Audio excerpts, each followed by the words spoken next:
How do you, in this realm of coming to church and being involved with church, how do you personally define for yourselves what that level of giving should be?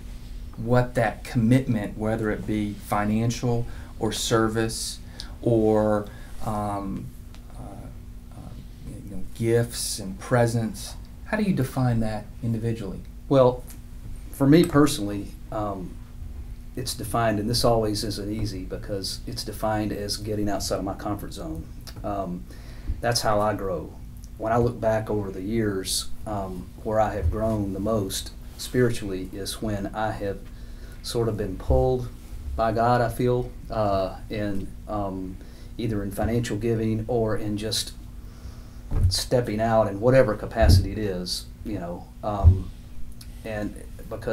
and then when you do that, the uncomfortable becomes comfortable. You meet people that you didn't know before. You have relationships that you didn't have before. But it wasn't extremely comfortable to begin with. But that's how you grow. That's how I've grown.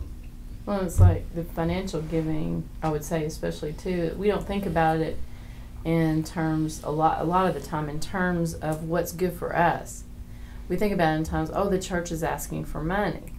Well, no, it's also about what does it mean for us to learn to be givers? Mm-hmm. How does that affect us spiritually to learn the process that we as human beings, but most particularly as Christian disciples, we need to give. I think we're made to give. So how do we help people understand that it really does need to become a part of our discipline for ourselves, not for the church institution, but for ourselves. And the result of that is when we're all turned on about what that means in our own lives, then as we give generously, then others experience the joy of that by the ways that we reach out in the world and make new disciples who come to see, they're changing the world because of their resources. Giving and tithing that we talk about, that's an easy thing when the church asks for us to put on somebody else. I mean, we really do. I can, because that's a personal thing. You can get away with somebody else will step up and do it for me.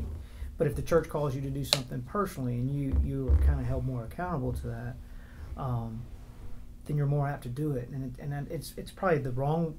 It probably should be flipped. But because it's showy and you can do so much and you do see immediate benefits for you coming and supporting a mission, a ministry or whatever. But on the backside of that, like we all know, the ministry couldn't happen without the financial gifts. But we can always say, well, there's somebody else there that could give more, that they make more than I do and they could give more. And we put that responsibility on other people more so than taking that internally. I think that's a hard thing to do. I mean, we all struggle with that, because that is real financials, and you have other ways to do that, and you can always say somebody else will do it, but at some point there's not going to be that person that can do it for you, and that's where the tithing and the thing comes in. It's hard, but I think from a ministry standpoint, us doing what we need to do, because you get something out of that.